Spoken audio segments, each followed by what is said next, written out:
Where are you right now? Are you okay? With my heart pounding in my chest, I tried to check on my husband. But to my surprise, my husband was perfectly fine. In fact, he lets out a heavy sigh over the phone and dismissively replies, "What's all this about? I'm at work as usual. Stop calling me when I'm busy." At this point, it was confirmed. I was sure that he was lying to me. It's time for me to put my long-held plan into action. My name is Mary, and I'm 30 years old. I work as a nurse at a senior care facility, where I face the daily reality of aging. Looking back, people used to tell me in my student days that I was naturally caring. So when I grew up, it only made sense for me to choose a profession where I could put that nature to good use. The residents at the facility range from those who are relatively active to those suffering from dementia. Every time one of them thanks me, I feel a sense of fulfillment, and I have a loving husband. His name is Mark, and like me, he's also 30. It's almost been 3 years since we got married, and we've been able to live a happy married life.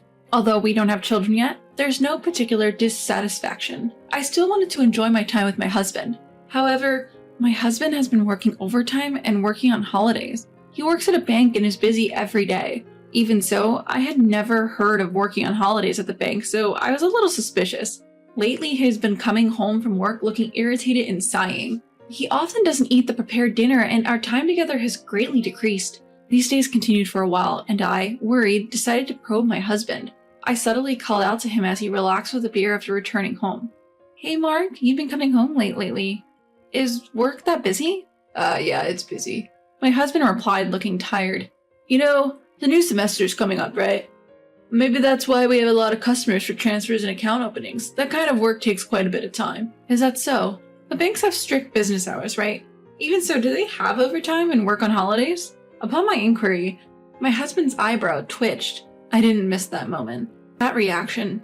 Maybe there really is no overtime or working on holidays. But Mark wouldn't lie about something like that.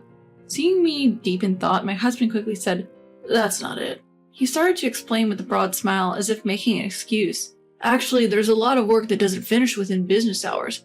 New employees are coming soon, right? I'm also working on making manuals for them. It's just really busy." "Manuals? Are you the one making them, Mark?" Yeah. All the other employees said they are bad at it, so I had no choice but to do it."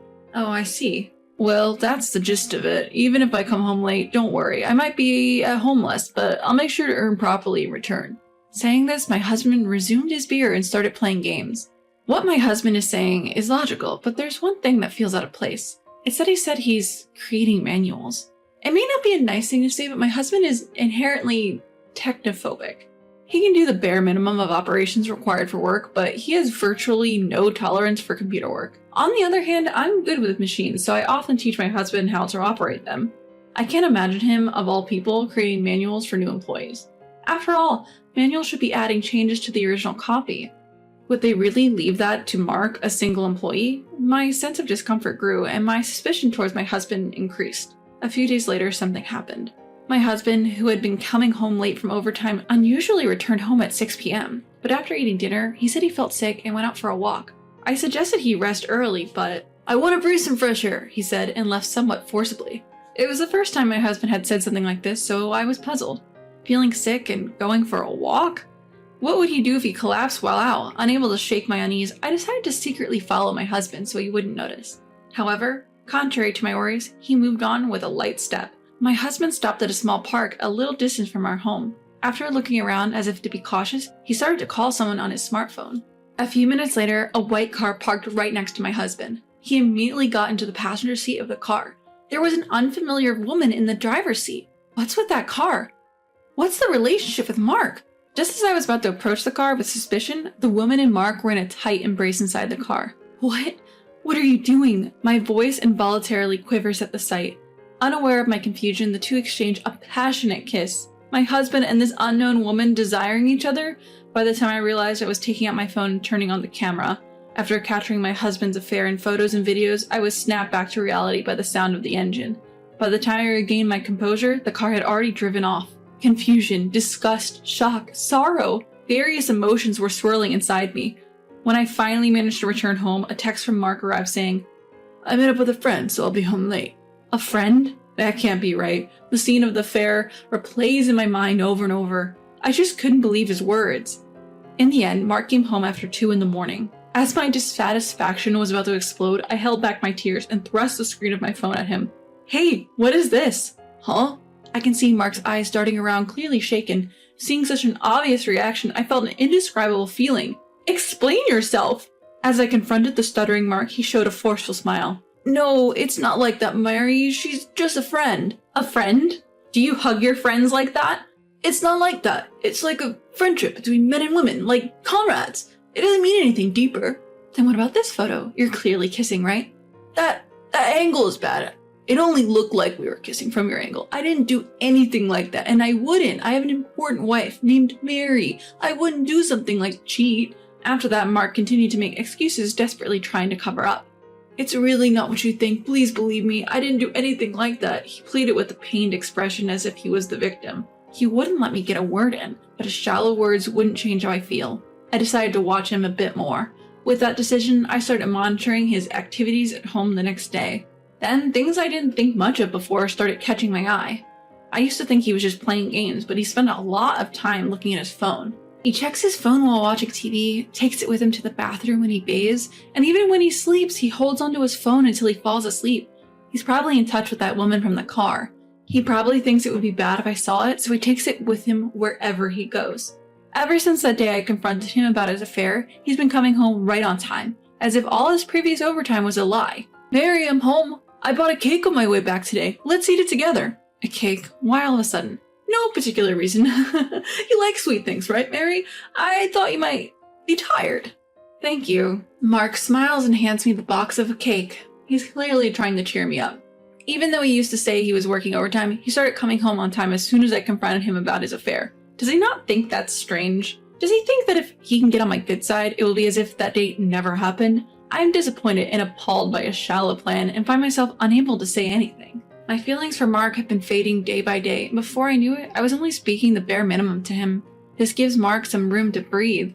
Perhaps relieved that I'm not saying anything, he starts working overtime again. When Mark comes home late at night, I ask, "What were you doing?" With a frustrated expression, he responded, "Why do I have to explain everything? Don't you trust me at all?" Huh? Are you seriously saying that? After what you did before? You have the audacity to use the word trust? That's why. She's just a friend. By doubting me so much, aren't you, Mary, the one doing something shady? Huh?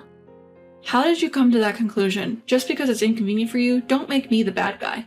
That's what I want to say, even though I keep saying it's not like that. Do you enjoy suspecting your husband's infidelity? Enjoy? No way. If I could, I wouldn't want to suspect the husband I love. However, it's harder to not suspect him in this situation. The one who's behaved suspiciously first was none other than Mark himself. Since that day, my husband and I have been in a cold war. At the same time, his behavior escalated and began to smirk as he openly played with his smartphone at home. Perhaps he thinks he was not found out. He even started making phone calls on the balcony late at night. By this point, my husband's infidelity is 100% certain. However, photos from my smartphone alone are insufficient evidence. I decided to secretly request a detective agency to investigate his infidelity. 2 weeks later, on my way to pick up the report I'd requested, I saw multiple patrol cars rushing by with sirens blaring. I was curious, as I don't usually see so many patrol cars, when a news notification came in on my smartphone app. "A robbery at ABC Bank. The culprits are in a standoff." The headline jumped into my sight and my heart pounded. ABC Bank? Isn't that the bank where Mark works? Even though my feelings had already cooled down, I felt a strong sense of unease. What if something happened to Mark? Thinking about the worst case scenario, a cold sweat ran down my back. I immediately took out my smartphone and frantically called my husband. Please be safe. I wondered why I still felt this way about him who had betrayed me. However, I don't have time to think about that right now. After several rings, a curt voice responded, "What?" In response, I blurted out a question to him. "Where are you now? Are you okay?" In a panic, I checked on the safety of my husband, who was likely at the scene. He sighed deeply and with an annoyed tone said, "What's up all of a sudden? I'm at work now, isn't it obvious?" "You're at work. So you're at ABC Bank, right? Are you okay?" Huh? What? What's what? Don't call me during work hours if you don't need anything. I'm busy. Without waiting for my response, he hung up the phone. At that moment, the slight love I had left for my husband froze over. I hope he's safe. Just a few minutes ago, I was genuinely thinking that. However, now I only feel disgust towards him. Why can he be so calm when there's a robbery and standoff happening at his workplace? To begin with, he shouldn't be able to touch his phone during an incident. It was then that I finally realized he must still be somewhere with his mistress. Fueled by anger, I called a moving company and headed straight to the detective agency. After receiving plenty of incriminating photos, I headed directly to the city hall. As soon as I returned home, I packed all my essentials into a box and organized my belongings. While signing the divorce papers I got from the city hall, suddenly the intercom rang. At the door, immediate response movers were waiting. I entrusted them with the boxes filled with my stuff, which they delivered to my new home.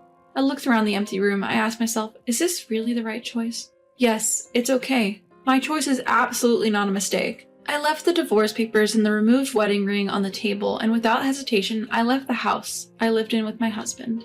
The place I headed after leaving the house was an apartment near my workplace. I had rented the room in advance just in case anything happened after I noticed my husband's infidelity. When I arrived, the mover's truck was already parked there, so I proceeded to move in my belongings.